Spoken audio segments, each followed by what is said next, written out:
Bem-vindos a mais um Made in Agro. Você que está acompanhando a gente pela TVM, também dá uma corridinha lá no Instagram e segue a gente lá, @MadeInAgroTV. Eu, Rafael Bernardino, estou aqui novamente com a minha companheira Evelyn Barbieri. Tudo bom? Olá, Rafa, tudo bem? Muito feliz por mais um programa, estamos aqui, né? E a você, telespectador, muito obrigado por nos permitir entrar mais uma vez na sua casa. Hoje, Rafael, nós vamos trazer uma pessoa de peso aqui. Eu sei, eu já vi. Tô com uma responsabilidade aqui que eu tô preocupada. O nome dele completo, olha que nome bonito, João Alberto Castelo Branco Fonseca. Ele só tem, mês que vem, 51 anos de carreira, formado em veterinária. Tudo bem, seu Castelo, como vai? Tudo bem. Fico muito feliz por essa oportunidade de estar aqui, né? Falando um pouco sobre a minha vida profissional nesses 51 anos. E sou agradecido a vocês por me oferecer essa oportunidade. Muito obrigado. A gente que agradece por dividir toda essa experiência com a gente. É verdade. Eu já queria começar pedindo para você contar um pouquinho da sua jornada, desde o início mesmo, quando você se apaixonou por isso e começou os estudos. Na verdade, meu pai era um prático veterinário. Naquela época, existiam veterinários práticos. O que seria isso? É um veterinário que era considerado um veterinário, mas pela prática que ele tinha, pelo conhecimento prático. Então, meu pai, inclusive, ele ficou 6 meses na Universidade Rural, no quilômetro 47, estudando dentro da universidade, fazendo cursos sobre medicina veterinária. Nossa! Então, bovinocultura, suinocultura, equinocultura, vários cursos. Uhum. E ele já tinha uma prática muito grande de vida, sabe, trabalhando em fazenda. Imagino. Tomando conta administrando fazendas. Inclusive, para você ter ideia, o meu livro de doenças infecto-contagiosas, que eu fiz a faculdade, tem a assinatura do meu pai. Ai, que coisa mais Então linda. ele estudava, ele era um prático com conhecimento teórico, não é o prático simplesmente que vê você fazer uma cirurgia e vai lá e repete, não. Ele sabia a doença, porque ele sabia a causa da doença, a etiologia, o micróbio, tudo, ele tinha toda a sintomatologia, ele sabia tudo. Ou seja, ele era um veterinário sem diploma.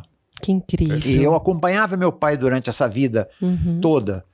E eu falei, bom, eu quero ser veterinário.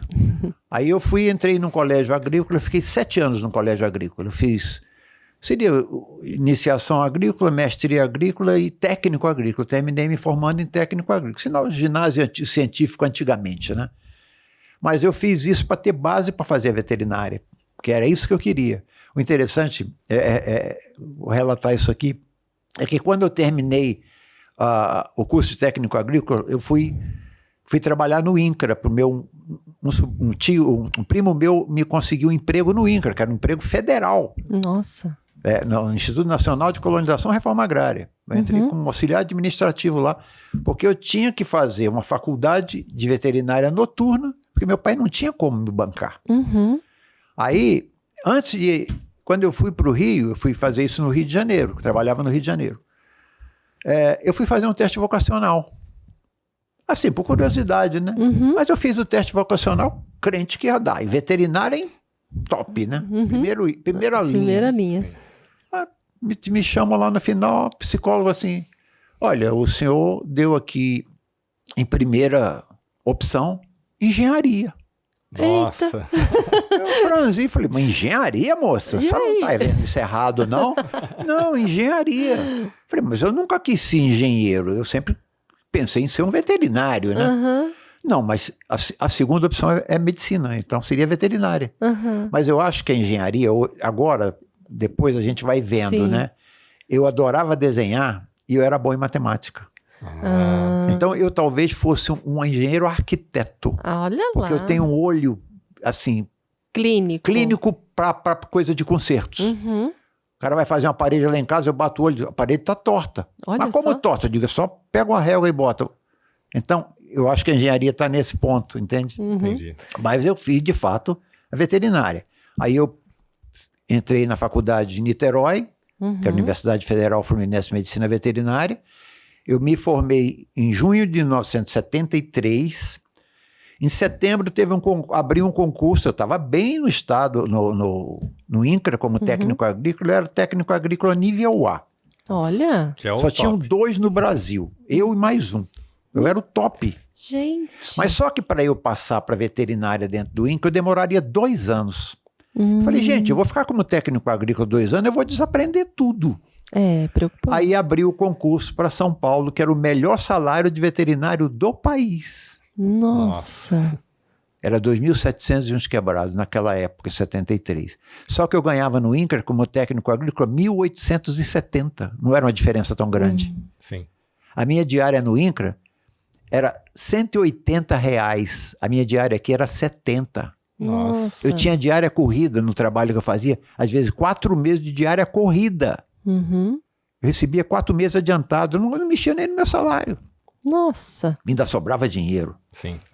Mas aí eu fiz o concurso, foi aberto um concurso para 72 ou 74, eu não sei, veterinários, para implantar no estado de São Paulo a campanha de combate à febre aftosa. Então nós viemos para, junto com os que já existiam, trabalharmos para implementar a campanha. Não tinha nada, foi do zero. Nossa, E aí você o participou senhor disso passou? daí. Aí eu passei no concurso, tinham 74 vagas. Eu passei até bem, passei em 20º, não estou querendo me gabar, mas tinha 300 e tantos, e tinha 2 pontos de título e 8 pontos na prova. Eu não tinha nada de título, eu tinha 0. Eu não tinha tempo de fazer curso. Sim. Eu trabalhava e estudava, só meu tempo era esse. Então teve gente que tirou nota abaixo do que eu, mas tinha 2 pontos de título. Então esses 19 que passaram na minha frente aí foi por título, não foi por nota. Sim. Ou alguns, Entendi. não estou falando aqui muito, não 19, menos um pouco. E aí eu passei, e aí, o interessante é nisso, era um grupo de 5 amigos. Amigos e irmãos, que estudávamos junto para vir para São Paulo. E tinha um que era o gênio da turma, chamava Romário Cerqueira Leite. Esse cara, hoje ele não sei se ele aposentou, ele é catedrático de parasitologia na Universidade Federal de Minas Gerais. Gente. Ele ficou junto comigo aqui muitos anos no estado de São Paulo. E aí nós fizemos a prova, e quando saímos da prova nós começamos a perguntar o que você respondeu nessa, naquela. E todo mundo vai se basear no Romário, que era o crânio, né? Sim. O cara sentava sentava na cadeira e olhava o professor e ficava assim, e eu marcando tudo, escrevendo tudo que era possível, né? Ele não, ele ficava só olhando lá. Chegava na hora da prova, eu me matava de estudar, tirava 7,5, 8, 9, ele tirava 9,5, 10. Falei, Que ele absorvia só de olhar. ele era um gênio. Só que quando saiu, começamos a conversar sobre o resultado dessa prova, eu falei, eu não passei. O Romário tá tudo diferente dele. Quando saiu o resultado, o Romário ficou em 79º. Nossa. E o senhor em 20º. Eu fiquei em 20º. Olha só. Então foi assim uma surpresa, né? Quando tem que ser, né, seu Castelo? Aí eu fui chamado, né, para escolher. Viemos, apresentamos a documentação, nos cadastramos e tal, e fomos chamados para escolher aonde você queria trabalhar. Como eu era o primeiro a escolher, dos 5, falaram assim, Castelo, escolhe onde tem mais vaga. E a vaga era na região de Ribeirão Preto, que tinha mais vaga. Gente, a minha família era toda no Rio de Janeiro. Eu podia ficar no Vale do Paraíba, eu podia ter Paraçatuba, eu podia ir um monte de lugar. Por causa deles, eu fiquei aqui, na região De Ribeirão. Ribeirão Preto. Aí eu falei para a moça, chegou e falou assim, qual a cidade que o senhor quer escolher? Sabe quando você é chamado assim de repente? No susto. Eu olhei aquela monte de cidade assim, eu falei, olha, eu quero uma cidade pequena que tenha bastante progresso e tal. Matão. E aí? Matão. Então eu vou para Matão. Aí o outro escolheu Bebedouro, outro escolheu Ribeirão Bonito, outro escolheu... ficaram aqui meio próximo. Depois de 2 anos, ficou eu e mais 2. Ficamos, eu e mais 2. E depois de um tempo fiquei eu sozinho. Ou seja, eu tinha que vir para Matão, né?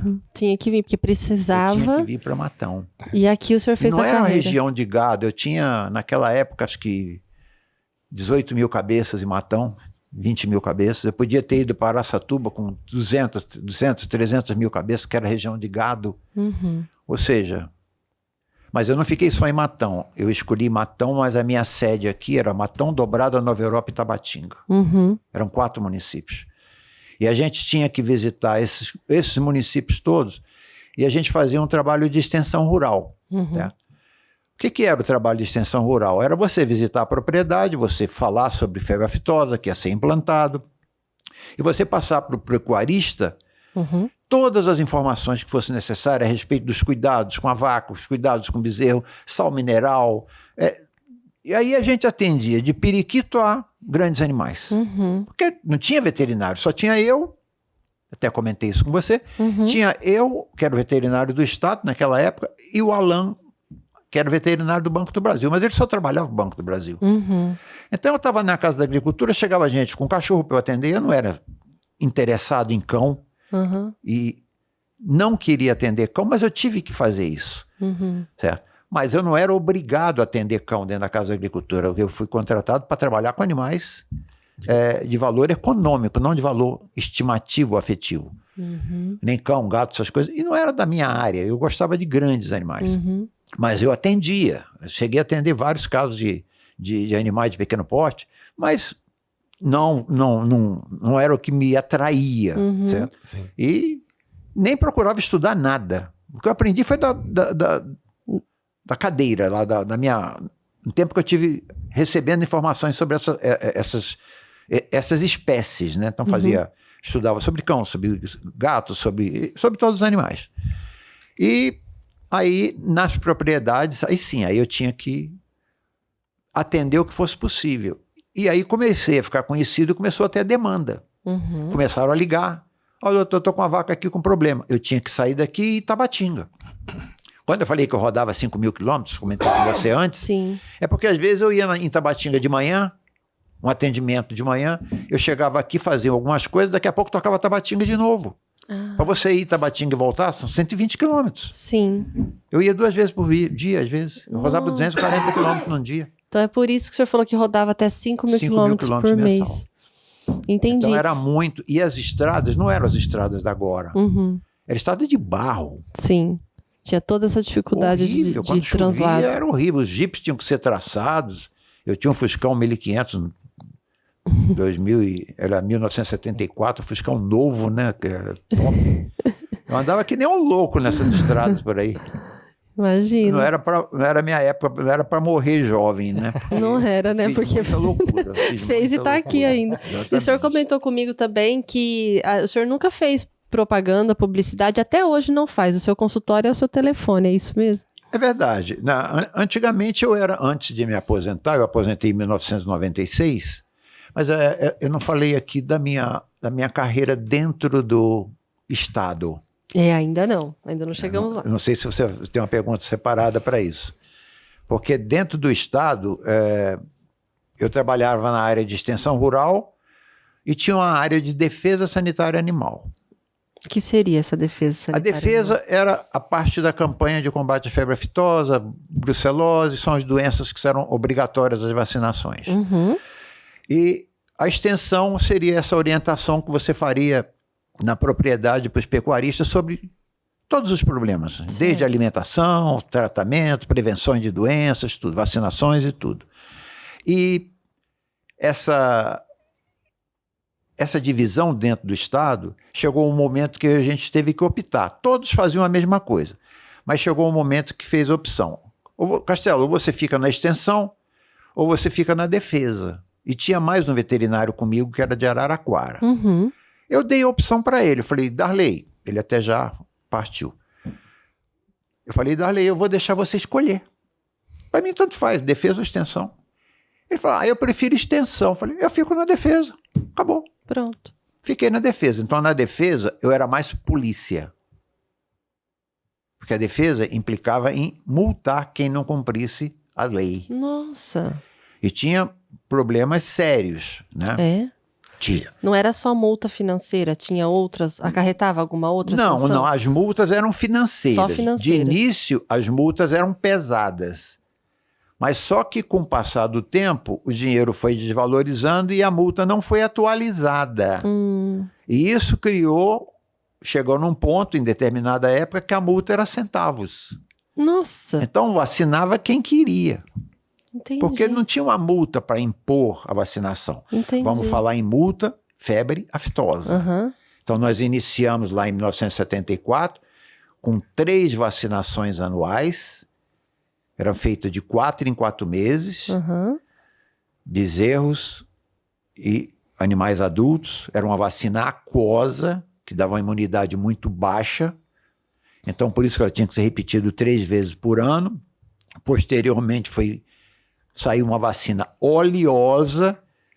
A imunidade daria até 1 ano, mas a gente passou a fazer de 6 em 6 meses. Nossa. 2 vezes por ano. A dose era 5 ml subcutâneo, tanto em bezerros quanto em animais adultos.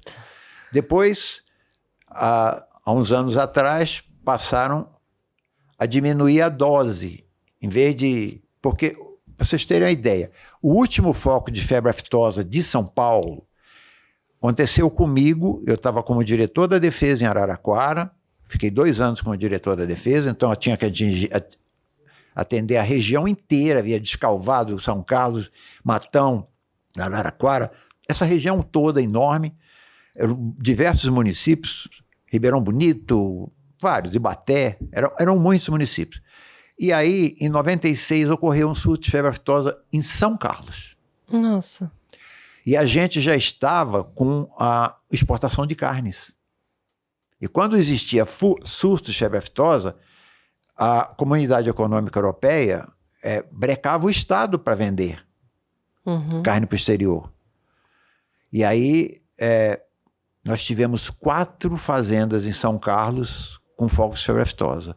E depois tivemos, se eu não me engano, na região de Presidente Prudente, um outro foco. Foram os últimos focos que houveram de febre aftosa em São Paulo, em 1996, quando eu me aposentei. Depois do surto de febre aftosa, eu saí do estado, eu me aposentei. Nossa, porque deve ter sido perfeito. bastante cansativo também, né? Imagina. Não, era uma loucura.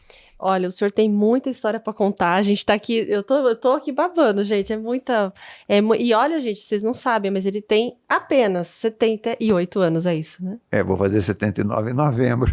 Então tem muita história ainda pra gente contar, né, Rafael? Mas a Exatamente. gente vai agora assistir um VT dos nossos apoiadores e aí a gente já continua essa conversa.